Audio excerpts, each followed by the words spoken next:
تو ناظرین، سمیری تہذیب کے ارتقاء میں جو پہلا دور عبید یا تل عبید کا دور جو ہے، یہ بڑی اہمیت کا حامل ہے۔ یہ کیا ہے اور اس کی نام کی وجہ تسمیہ کیا ہے اور اس کی سمیری تہذیب کے ارتقاء میں اہمیت کیا ہے، آئیے ذرا اس کو بھی دیکھ لیں۔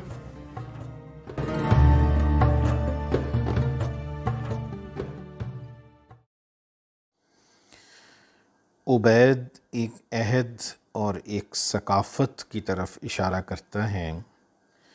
یہ نام اس شہری تہذیب اور میسوپوٹیمیا کے شہروں کے ابھرنے سے پہلے کی تہذیب کی نمائندہ دور کی طرف اشارہ کرتا ہے۔ یہ جنوبی عراق میں 6500 قبل مسیح سے لے کر 4300 قبل مسیح کے درمیانی عرصے میں پروان چڑھتا رہا۔ البتہ باقی علاقوں میں یہ محض 5300 قبل مسیح سے 4300 قبل مسیح تک ہی قائم رہ پایا تھا۔ عمومی طور پر عراق یعنی میسوپوٹیمیا کے زیادہ تر وہ علاقے جو دریا دجلہ اور فرات کے درمیان میں موجود ہیں، جو ایک طرف بحیرہ روم سے آبنائے ہرمز اور پھر اناطولیہ تک نکل جاتے ہیں اور دوسری طرف ایران سے متصل ہیں، یہ وہ علاقے ہیں جہاں پر وہ ثقافت پروان چڑھتی ہے جس کو عمومی طور پہ جدید مورخین، آرکیالوجسٹ اور ماہرین عبید کا دور قرار دیتے ہیں۔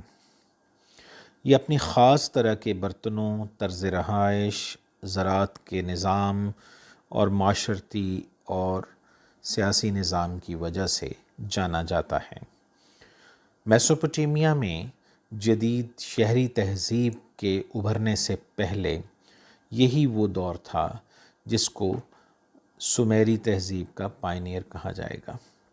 دراصل قدیم سمیری جو بعد میں شہری تہذیب کے علمبردار بن کر ابھرے، وہ اسی عبید کے دور سے ہی تعلق رکھتے تھے۔ یہ نام کیوں دیا گیا؟ اس کی وجہ اصل میں یہ ہے کہ جب وہ آثار یعنی وہ ٹیلے یعنی جنہیں تل کہا جاتا ہے، وہ جب دریافت ہوئے تو ان دریافت ہونے والے آثاروں میں سے ایک اہم ترین ٹیلہ، اس کو العبید کہتے تھے۔ اس کی نام کی مناسبت سے پھر اس ساری ثقافت کے لیے یہ نام مستعمل ہو گیا، جو کہ تل العبید کے نام سے جانا جاتا ہے۔ ناظرین، ان تمام علاقوں سے متعدد مقامات پر انتہائی اہم آثار دریافت ہوئے اور ان کی کھدائی سے یہ معلوم ہوا کہ مٹی کے برتن جو کہ اس کی نچلی تہوں سے برآمد ہوئے، وہ ظاہر کرتے ہیں کہ دجلہ، فرات اور اردن سے سیراب ہونے والی سرزمین اور دریائے نیل کے دانے کے مثلثی علاقے میں زراعت کار لوگوں کی انتہائی قدیم بستیاں اس دور میں آباد رہی تھیں، اور یہاں پر ابتدائی طرز کے چھوٹے چھوٹے شہر یا بستیاں بن چکے تھے، جن پر مقامی بادشاہ یا مذہبی پیشوا حکومت کرتے تھے، اور اس متمدن خطے میں سلطنت بنانے کا ایک ابتدائی تصور جاری ہو رہا تھا۔ اس دور کی سب سے بڑی خصوصیت یہ ہے کہ ان بستیوں میں مٹی کے برتنوں کو پکانے کی ایجاد کی طرف واضح طور پہ اشارے ملتے ہیں جو انسان کے ہاتھ لگ چکی تھیں۔ اسی طرح اس وقت کی کھدائیوں نے اس علاقے کے متعدد مقامات کی نچلی تہوں سے آگ میں پکائے ہوئے مٹی کے بنائے خوشنما رنگین نقش و نگار والے برتن دریافت کیے گئے ہیں۔ ان کی قدامت کا اندازہ 5000 سال قبل مسیح سے پہلے کے زمانے کا کیا جاتا ہے۔ ان برتنوں کا خوبصورت سڈول اور رنگین ہونا اس حقیقت پر پوری دلالی کرتا ہے کہ یہ صنعت بہت پہلے سے جاری تھی اور 5000 سال قبل مسیح تک کافی ترقی کر چکی تھی۔ جن مقامات سے یہ چیزیں دریافت ہوئی ہیں ان میں ایک سوسا ہے جو کہ ایران کی مغربی سرحد کے قریب اس نشیبی سرزمین میں واقع ہیں جو خلیج فارس اور کوہستان فارس کے سرحدی علاقوں کی طرف پھیلا ہوا ہے۔ اسی طرح دوسرا اہم ترین مقام تپا یا موسیاں یا ٹل موسیاں ہے جو کہ عراق کی سرزمین میں دریائے دجلہ کے مشرق میں ایک انتہائی اونچے ٹیلے پر آباد تھا۔ تیسرا جو مقام ہے اسے بسمیہ کہتے ہیں جو کہ قدیم زمانے میں جس کا ہم ذکر کر رہے ہیں آداب بھی کہلاتا تھا۔ یہ بھی عراق یعنی میسوپوٹیمیا کے علاقے کا ایک انتہائی اہم مقام تھا۔ چوتھا مقام ابو شرائن ہے جو دریائے فرات کے دہانے کے قریب جنوبی عراق میں واقع ہیں۔ دور قدیم میں یہ شہر اوریدو کہلاتا تھا۔ اس کے بارے میں ہم مزید تفصیلات آئندہ آپ کے سامنے گوش گزار کریں گے۔ پانچواں مقام تل العبید ہے جس کا بھی ذکر ہوا، جس کے نام پر ہی اس پورے عہد کو عبیدی دور یا العبید کا دور کہتے ہیں۔ یہ اریدو شہر سے کچھ فاصلے پر قدیمی شہر ار کے کھنڈروں سے تقریباً 4 میل کے فاصلے پر موجود ہیں۔ چھٹا مقام بداری ہے جو دریائے نیل کے ڈیلٹا کی سرزمین میں واقع ہے۔ ناظرین، ان تمام قدیم زمانے کی تباہ شدہ بستیوں کی کھدائیوں سے، ان کی سب سے نچلی تہوں سے کم و بیش یکساں نوعیت کے مٹی کے برتن ملے ہیں جو 5000 سال قبل مسیح کے قریب اس صنعت کی ایک انتہائی ترقی یافتہ صورت کا اظہار کر رہے ہیں، اور یہ اس بات کی غمازی کرتے ہیں کہ دجلہ، فرات، اردن اور نیل کی وادیوں میں زراعت کار لوگوں کی بستیاں 5000 سال قبل مسیح سے بہت پہلے سے آباد تھیں، اور اس سرزمین میں مٹی کے برتن پکانے کی صنعت خوب ترقی کر گئی تھی۔ ان مقامات کی کھدائیوں سے پتھر کی چکیاں بھی برآمد ہوئی، اور اس دور کے لوگ گیہوں پیسنے کے لیے جو چیزیں اور جو طریقے استعمال کرتے تھے وہ بھی ان کھدائیوں سے بڑی پوری طرح سے اظہار ہوتا ہے۔ ناظرین، جیسا کہ ہم جانتے ہیں کہ طوفان نوح کے بعد دجلہ اور فرات کی وادی کے زیریں حصے میں سومیریوں کی آباد کاری کے واضح آثار ملتے ہیں۔ اس دور کی جو تختیاں دریافت ہوئی ہیں اس سے واضح طور پہ یہ معلوم ہوتا ہے کہ سومیریوں نے خود بھی اپنے کچھ حکمرانوں یا بادشاہوں کے نام تحریر کیے جو کہ اس ابتدائی العبیدی دور سے تعلق رکھتے تھے۔ مثال کے طور پہ ایت انامس کم گیشر یعنی سورج کا بیٹا کہلاتا تھا۔ اسی طرح زیرک کے شاہی خاندان کا ذکر ہے، زیرک ایک جگہ کا نام ہے۔ اسی طرح کش جس کا نام پہلے بھی آ چکا ہے، اس کے شاہی خاندان کا تذکرہ بھی ان تختیوں میں ملتا ہے۔ اسی طرح ایک اہم بادشاہ جس کا نام مس انی پدا تھا اور اس کا پھر بیٹا جس کا نام آ انی پدا تھا۔ آ انی پدا کا تذکرہ اس مندر کے کھنڈرات سے واضح طور پہ ملتا ہے جس کے کھنڈر العبید کی دوسری تہوں سے ملے ہیں۔ اس میں پتھر کی کچھ الواح پر ایسے کتبات موجود ہیں جس سے اندازہ ہوتا ہے کہ آ انی پدا اور مس انی پدا نامی یہ جو حکمران تھے اس علاقے کے، ان کے کیا کارنامے تھے۔ ان چیزوں سے دستیاب ہونے والے مختلف معلومات سومیری قوم کے ابتدائی تمدن پر بڑی واضح روشنی ڈال رہی ہیں۔ اس مندر کے دروازے اور چوکھٹ کے اوپر کے حصے پر تانبے کی چادر کو کوٹ کر بہت عمدہ کام کیا گیا ہے، جس میں ایک ایسے عقاب کی تصویر ہے جس کی چونچ کی بجائے انسان کا سا منہ بنایا گیا ہے۔ مندر کی دیواروں پر جو تصویریں چونے کے گچ کے ساتھ ابھار سے بنائی گئی ہیں وہ بیلوں کی کتاریں ہیں، اور ایسی گائیں ہیں جن کے پیچھے یعنی دم کی طرف بیٹھ کر کچھ لوگ دودھ دو رہے ہیں اور دودھ کو بلو کر مکھن بھی نکال رہے ہیں۔ اس بنیاد پر یہ بات قطعی طور پر قائم کی جا سکتی ہے کہ سمیری قوم کے لوگ گایوں کو پالنے والے، دودھ مکھن وغیرہ کا استعمال کرنے والے انسان تھے۔ وہ اس سرزمین میں اپنے مویشیوں کے ہمراہ آئے اور بالآخر یہاں آ کر زراعت کار بن گئے۔ انہیں اس وقت تک تانبے کی دھات کو استعمال کرنے کا طریقہ بھی آ گیا تھا، جس کی کانیں کوہستان زیگرس میں یا زیغرس میں ملتی ہیں، اور اس دور کے جو برتن العبید تل العبید کی تہ سے ملے ہیں وہ انتہائی سادہ ہیں اور طوفان سے پہلے کے زمانے کے برتنوں، یعنی طوفان نوح کا ذکر ہو رہا ہے، تو طوفان نوح کے زمانے کے برتنوں کی طرح منقش نہیں ہیں۔ ان کتبات سے یہ بھی معلوم ہوتا ہے کہ سمیری تحریر کا فن بھی انتہائی ترقی کر چکا تھا اور مٹی کی تختیوں پر لکھنے کا رواج بھی اس دور میں عام ہو چکا تھا۔ جمدت نظر، جو کہ میسوپوٹیمیا کا ایک انتہائی اہم مقام ہے، وہاں سے ملنے والی ایک تختی سے مثلثی خط کی ابتدائی شکل کی تحریر ملتی ہے، جس سے واضح طور پہ نظر آتا ہے کہ اس خطے میں تحریر کا فن بہت پہلے سے رواج پا چکا تھا۔ تاحال یہ بات بڑے وثوق سے کہی جا سکتی ہیں کہ اس فن کے موجد یہی سمیری لوگ تھے۔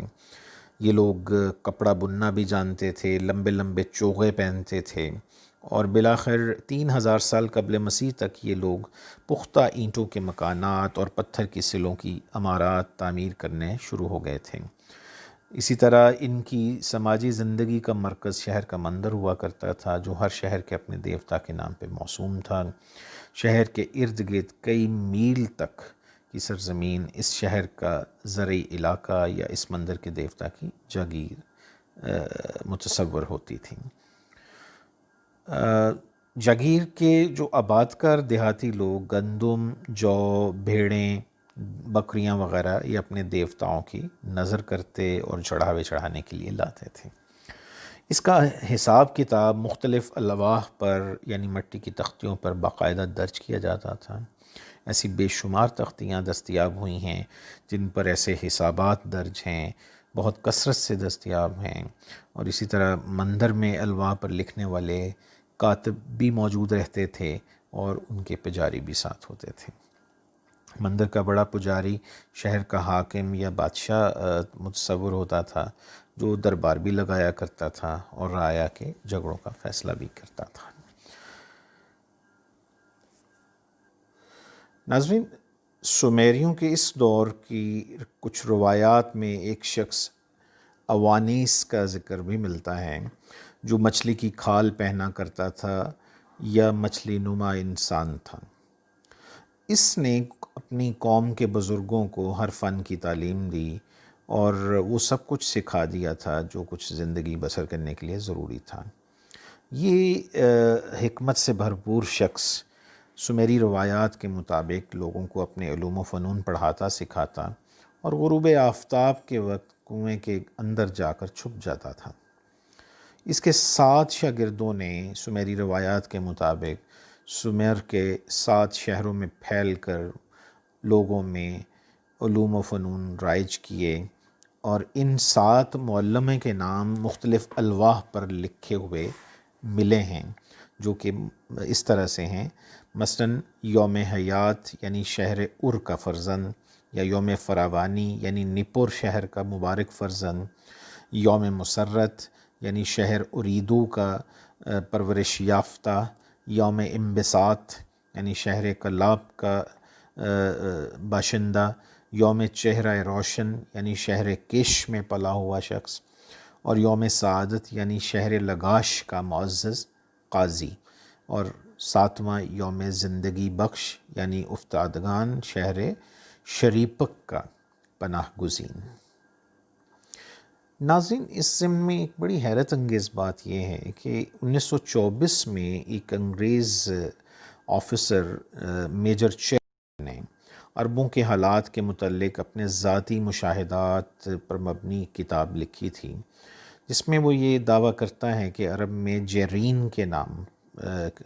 جیرین نامی ایک علاقے کے قریب ایک قبیلہ آباد ہے جو مظاہر پرست یعنی لا مذہب ہے، اور یہ قبیلہ المرہ کہلاتا ہے یا مرہ کہلاتا ہے۔ اس قبیلہ کے افراد کی شکلیں سومیریوں کی ان تصاویر سے ملتی ہیں جو کہ العبید دور کے ٹیلوں سے دستیاب ہوئی ہیں۔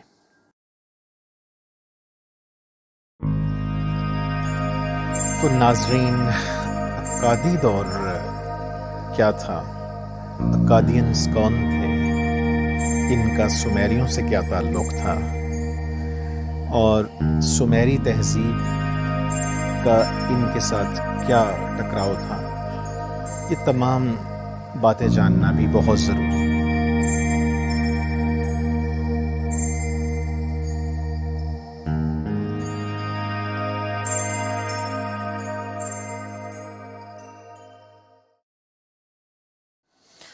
ناظرین، اکاد یا اگادے سومیریا کا ہم عصر ایک خطہ ہے جہاں پر سارغون یعنی سارگون نامی حکمران نے عروج حاصل کیا۔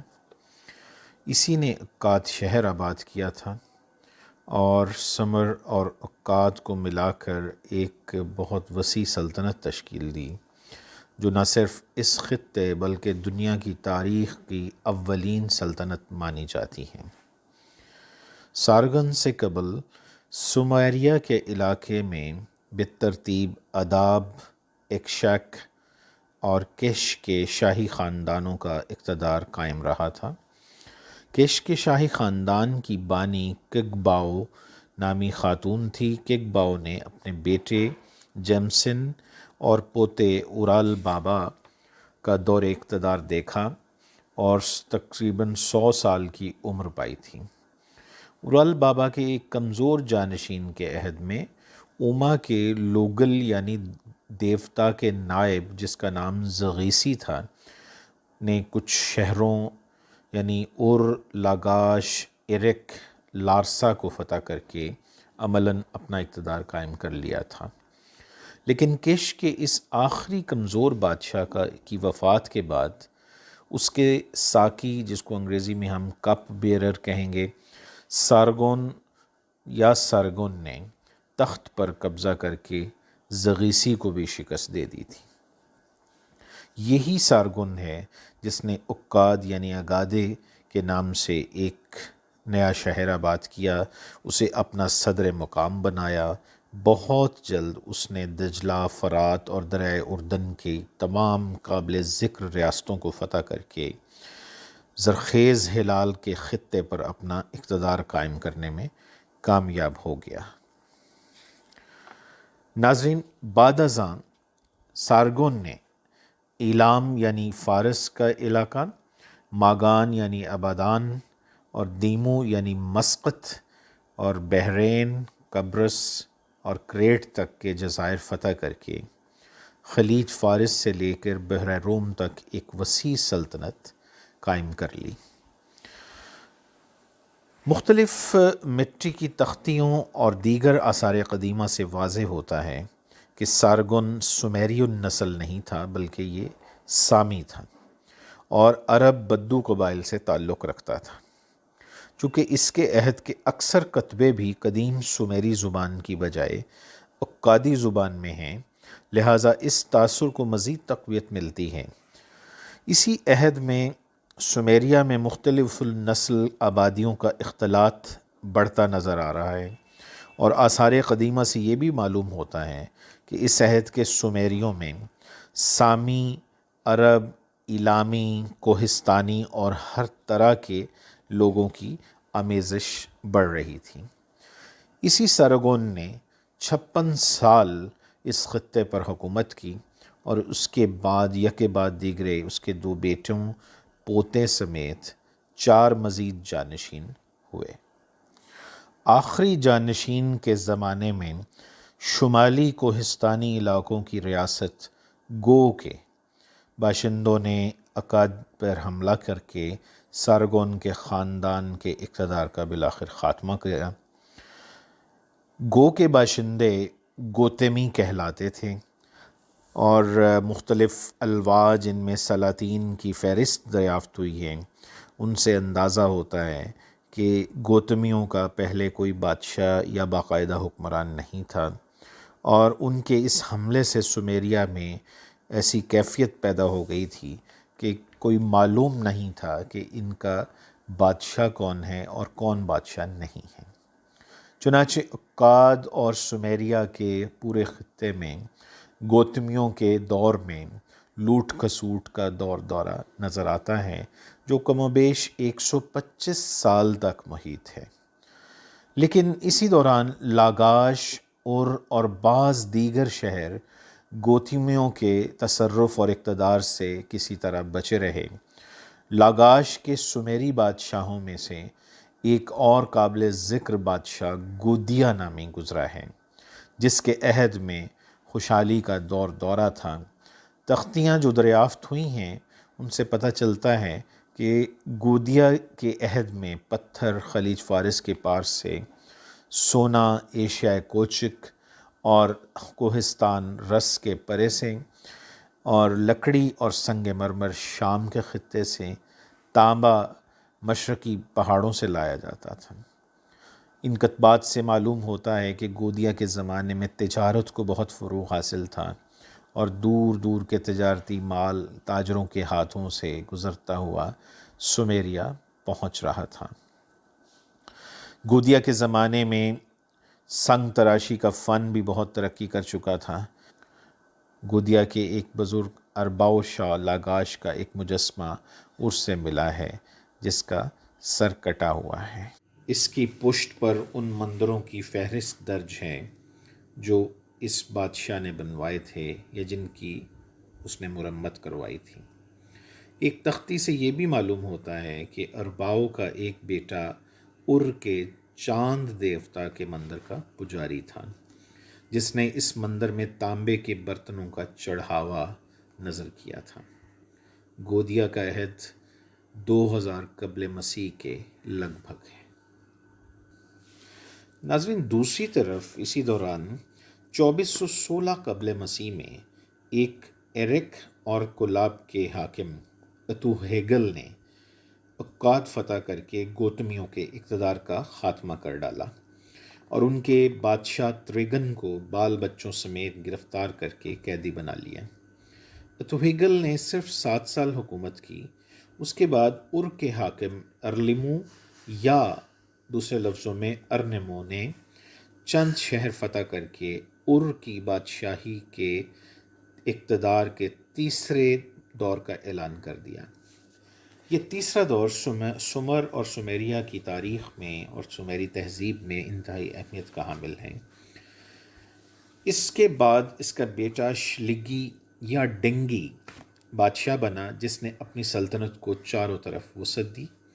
اسی کے عہد میں تجارت کو بہت فروغ حاصل ہوا اور خوشحالی ہو گئی۔ شمالی ریاست اشور کا بادشاہ زاری کو خراج دیتا تھا، اور اسی بادشاہ نے رایا سے اپنی پرستش کرانے کا رواج بھی جاری کیا تھا۔ اسی کے دور میں جانشینوں کے عہد کی جو تختیاں دریافت ہوئی ہیں ان سے ثابت ہوتا ہے کہ ان بادشاہوں کے بت مندر میں نصب کیا جاتے تھے، اور ان کے نام سے اب نئے نئے مندروں کی تعمیر بھی ہونے لگی تھی۔ پجاری اب ان بادشاہوں کی تعریف میں بھجن لکھتے اور گاتے تھے۔ یہ بھجن بہت سی ایسی الواح یا تختیوں پر ملتے ہیں۔ اسی خاندان کے ایک بادشاہ ایبسن کے عہد میں مغرب کی صحرا کے امورائٹس یا اموری یعنی عرب قبائل اور شمال مشرق کے کوہستانی قبائل نے سمیریا کی حدود اور سرحدوں پر حملے کرنے شروع کر دیے تھے۔ دوسری طرف ایلام یعنی فارس کی ریاست سے بھی لڑائیاں ہو رہی تھیں۔ چنانچہ بعض الوا ایسی ملتی ہیں جس میں اموریوں کی بڑی تعریف کی گئی ہے۔ مثال کے طور پہ تختیب جو دریافت ہوئی اس میں اموریوں کے بارے میں یہ کہا گیا ہے کہ یہ وحشی لوگ لڑتے پھرتے رہتے ہیں، صحرا کی جڑی بوٹیوں پر گزارا کرتے ہیں، گوشت پکا کر کھانا نہیں جانتے، بے گھر ہیں، یہ اپنے مردوں کو دفن کرنا ضروری نہیں سمجھتے، اور یہ وہی وحشی لوگ ہیں جنہوں نے کبھی شہر کی شکل تک نہیں دیکھی، یہ طوفان کی طرح امڑ آتے ہیں، وغیرہ وغیرہ۔ ابسن نے اپنی سلطنت کو ان تمام حملوں اور خطرات سے بچانے کے لیے بہت کوشش کی، لیکن اس کے عہد حکومت کے 25ویں سال میں ایلامیوں کا لشکر زرار ارک کو تاخت و تاراج کرنے اور ابسن کو قید کرنے میں کامیاب ہو گیا۔ ایلامیوں نے ارک کو تاخت و تاراج کرنے کے علاوہ ارک کا مشہور چاند دیوتا کا بت اور ایرک کے دیوتا کے بت کو بھی اٹھا کر اپنے ساتھ لے گئے۔ ارک کا دیوتا اسین کے دوسرے بادشاہ نے 40 سال بعد ایلامیوں سے صلح صفائی کے ساتھ یہ واپس لیا اور ارک کے مندر میں دوبارہ نصب کیا، لیکن ایرک کا دیوتا 1645 سال کے بعد قید سے چھڑوایا گیا۔ ارک کی تباہی کی تاریخ تقریباً 2270 قبل مسیح کی ہے، اور بہت ساری الواح پر لکھا ہے کہ اس زمانے میں ابسن کے عہد میں بھیڑوں نے عجیب و غریب بچے جنے، اور کے مہینے کے 14ویں تاریخ کو چاند گرہن ہوا، دمدار ستارہ طلوع ہوا جس کا رخ مغرب کی طرف تھا، خاص علامات کے وقت ہوا بند ہو گئی۔ یہ سب نشانیاں اس امر کی تھیں کہ اب شہر تباہ ہونے والے ہیں اور ہمارے بادشاہ کے سر پر نحوست منڈلا رہی ہے۔ ناظرین، ارک کے اقتدار کی تباہی کے بعد ایک نئے خاندان نے اسین میں بادشاہی قائم کی۔ اس خاندان کے ایک بادشاہ اینشینی داگان نے اپنے بیٹے اینانا نیتم کو ارک کے مندر کا بڑا پجاری مقرر کیا۔ اسی نے مندر کی مرمت کروائی اور چاند دیوتا کی بیوی ننگل کے لیے ایک نیا مندر بنوایا۔ ایک اور مندر گولا دیوی کے لیے بنوایا گیا۔ ننگل اور گولا کے 2 بت ایسے دریافت ہوئے ہیں جس میں گولا کی ناک غائب اور ننگل کے سر کا پتہ نہیں ہے۔ شاہان اسین کے عہد کے بعد مرکز حکمرانی پھر تبدیل ہوا اور ریمسن شاہ لارسا کا عہد شروع ہوتا ہے۔ شاہ لارسا کے عہد کو خوشحالی اور فارغ البالی کا زمانہ کہا جاتا ہے۔ اس زمانے میں مندروں میں بڑے قیمتی چڑھاوے، سونے چاندی اور تانبے کے برتن وغیرہ دیوتاؤں کی نظر کیے جاتے اور نت نئے بت رکھے جاتے۔ اس خاندان کے ایک بادشاہ نرعداد یا مرعداد نے ار میں ایک عمارت بنوائی جس پر یادگار کے طور پہ ایک کتبہ لکھوایا۔ اس کتبے پہ جو عبارت درج ہیں وہ یہ ہے کہ یہ عمارت نرعداد نے اس وقت بنوائی جب اس نے نعید شمش باغی کو نکالا اور ار کو فتنے سے بچایا۔ ناظرین، انہی شاہان لارسا کے عہد میں آشوریہ کے بادشاہ ایلوشما اکادیہ اور سومیریا میں یلغار کرتے نظر آتے ہیں۔ اس کا حال آشور کے یا اسائرینز کے ایک کتبے پر درج ہے۔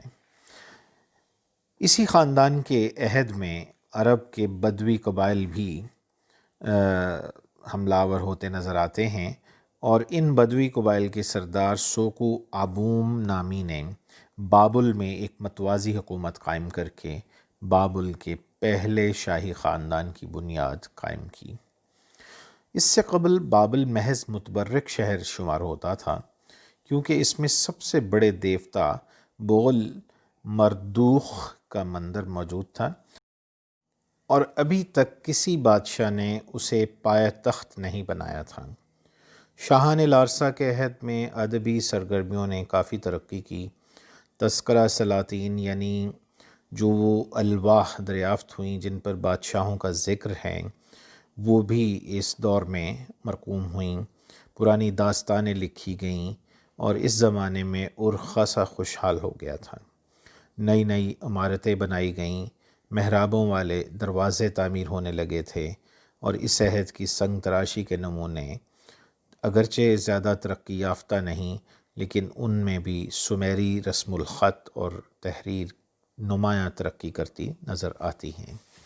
ایسین اور لارسا کے شاہی خاندانوں کا دور حکمرانی 200 سال تک رہا۔ اس کے بعد اقتدار بابل منتقل ہو گیا۔